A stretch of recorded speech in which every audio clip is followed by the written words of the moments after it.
But you choose the goddamn inmates one on the Pappy. And we are back with another video, man. Hey, I'm getting cold with that one breath intro. You know what I'm saying? But real quick, I got asked a while ago how I met my wife and shit, and it was after the military. You know, it was 2020, I believe. I'm not good with dates. The only date that I know now that's important is that anniversary date. You know what I'm saying? So long as I remember that, we good, right? But yeah, I met her after military in 2020. You know, because fellas, here's what's gonna happen when you separate from military. You're gonna go through all the emotions, right? Happy, sad, pissed, emotional, sensitive, X, Y, and Z, right?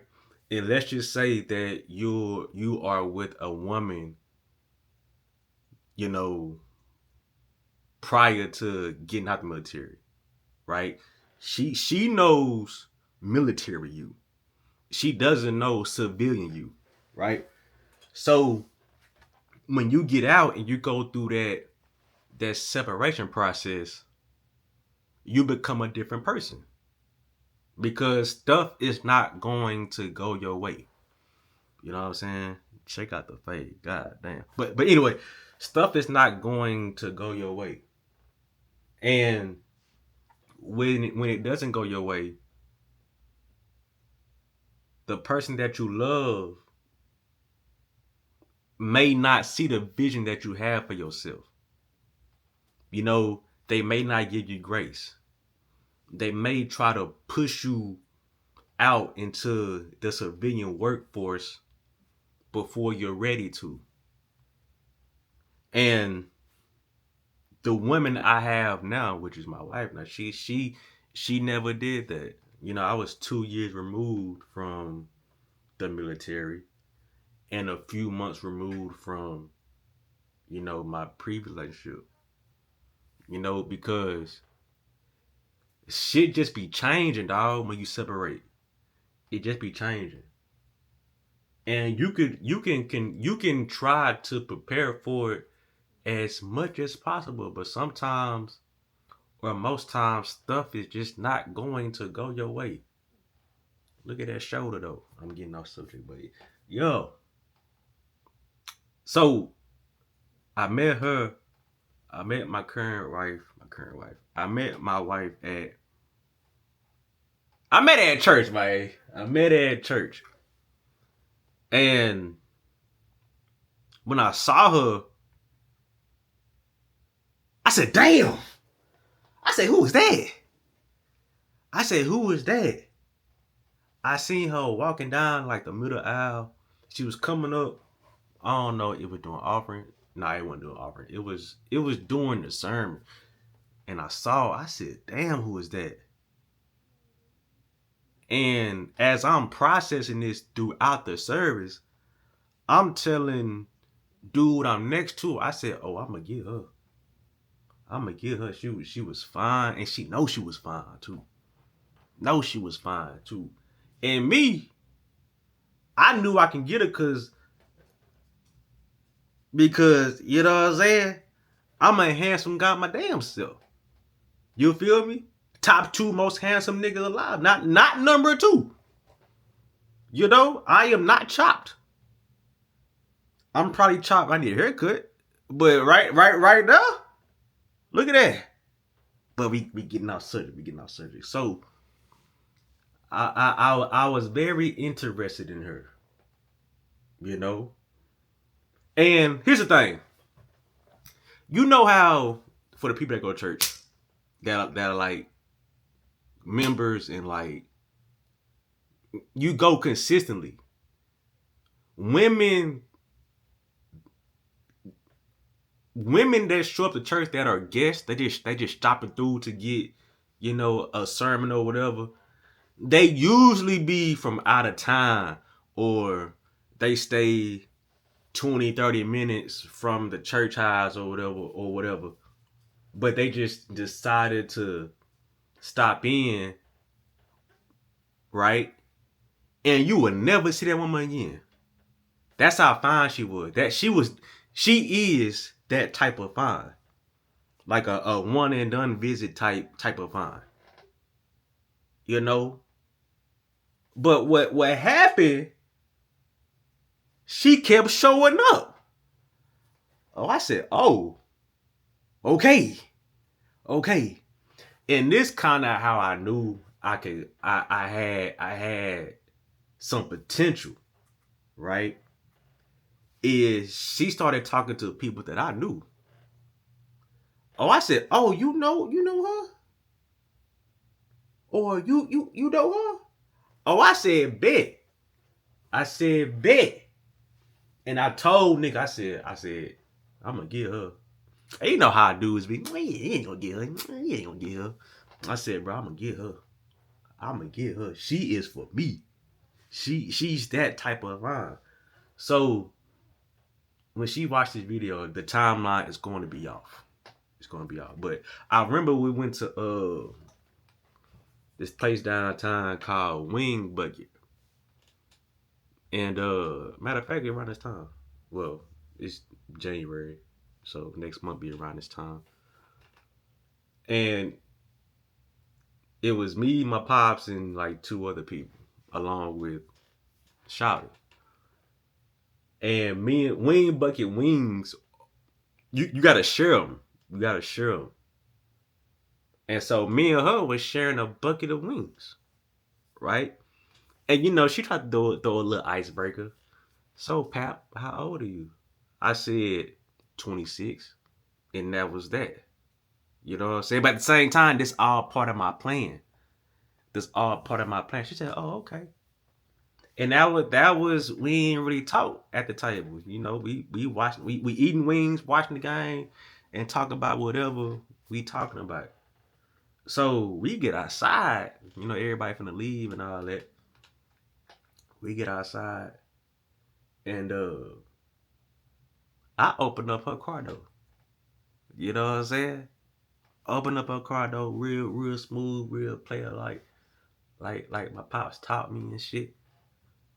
And you know, yeah. She got in the car and you know what I'm saying, and went to her crib.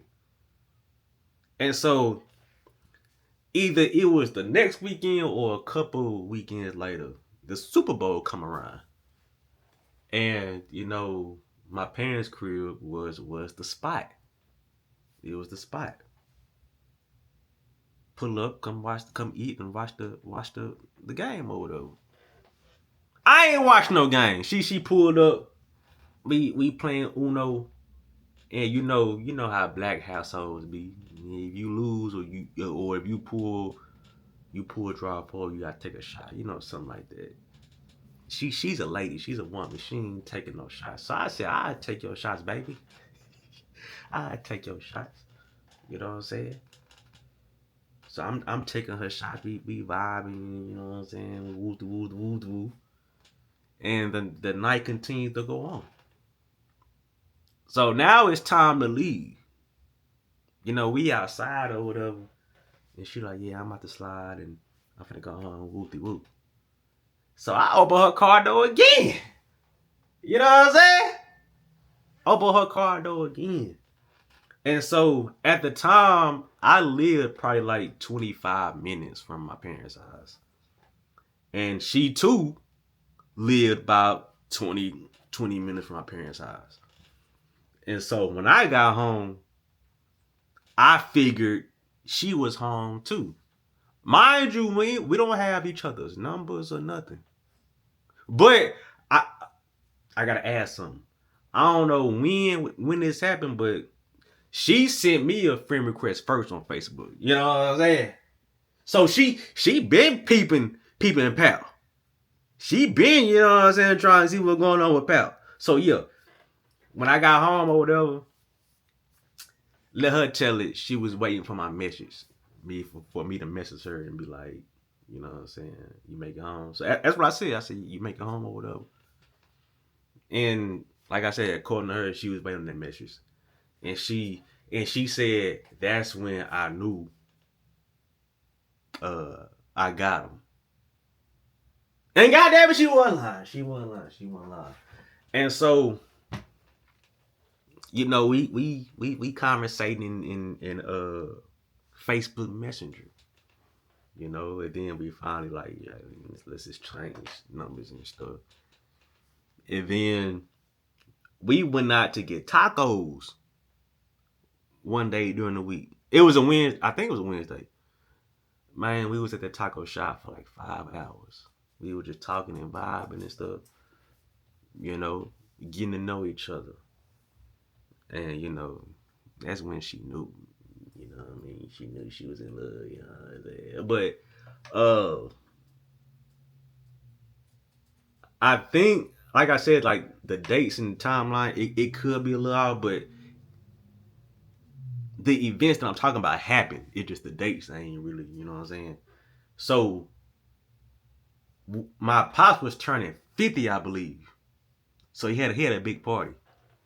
And like a few of us was in charge of barbecuing the meat that was gonna be served at the party. And you know, she came or whatever. She was a little shy. And we got to dancing. I danced over her a little bit. She was dancing by herself a little bit, doing line dancing, this and that. And yeah, she seen who I was. And you know, after the party, we was in the car. He was in the car just chopping up. The party over with. It's about 11, 12 o'clock on a Saturday, I believe. Friday or Saturday. And so we chopping up, just getting to know each other. She went home, I went home. And you know, after that, boom, the pandemic happens. World on shutdown. And she's a uh let me see, I'm gonna say this right. LMSW, licensed master social worker. Something like that. I think I'm saying it right. And so she was a social worker for kids at a middle school, you know. But when the pandemic happened, you know, excuse me, it was like the situation. She didn't have to go to work no more, but she would still be good, you know, to the end of the school year or whatever. So when she ain't at work, man, she over here at my house. We chilling, we eating, we watching Love and Hip Hop Atlanta. You know, sleeping all day. We was chilling, and at the same time, I wasn't getting no haircut because barbershop was closed. Y'all know how the pandemic hit. It was crazy, and so we couldn't go nowhere. We were just locked down and shit, and we were just spending a whole lot of time together. We was attached to each other. We enjoyed each other's company. You know, don't know when I asked her to be my girlfriend, but I asked her, and of course she said, "Yeah, because of course, of course." You know, we was it's my dog. We was together for about 4 years before we got engaged, and then of course we got married. But uh, she was who I needed. She was who I wanted as a woman because she is a woman. She is a phenomenal woman. You know what I mean? And I love that woman.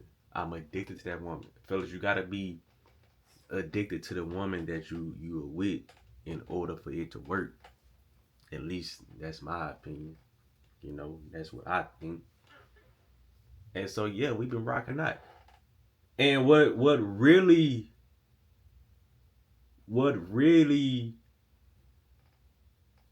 made the deal is when she supported like my YouTube dreams. You know, because in my past situation, I don't really think she supported it.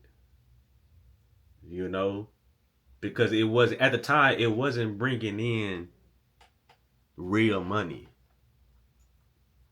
right? like this channel y'all watching me on, I didn't create this while I was with my other my ex or whatever. But she, my wife, believed in me in this YouTube aspect, and like she didn't joke about it. She ain't make light-hearted jokes. Like you can do this. You know what I'm saying? Do this, do that, but you can do this. And so that's why I was like, yeah, this woman is for me. You know, along with other things, but yeah, dog. That's how I found. That's how I found my woman. That's how I met my wife with her sexy ass. But yeah, that's my dog. That's my dog. If your one fellas, if your woman ain't your best friend, your dog, she may not be the one for you, big dog. That's all I'm gonna say. If she don't support you in everything that you do, even if it sound bizarre, she might not be for you, man. She might not be for you. But as of right now, this video is 16 minutes long. But fellas, you gotta hear this because you too can have the same situation I'm in. You know, but you gotta make sure you done got out all your whole face. Oh yeah, she ready to be picked up. She ready. So yeah, that's the story, dog. On my way. So yeah, that's the story. I met her after the military. You know what I'm saying? So let me get dressed. That got any questions? Dropping down in the comments. And what's crazy, we have a channel, but I ain't gonna tell you how to find it. And it's very simple to find too.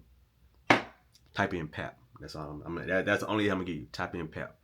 Pap and that's all. That's all I'm gonna say. That's all I'm gonna say. Pap and go from there. So let me go pick her up real quick. Like, comment, subscribe. If you're new, follow me on Instagram _PappyG. Please, please, please. We're trying to hit 1 million subscribers this year. Hit that hype button, man. Hype this video up, alright? And I'll catch y'all next one, bro. Yay!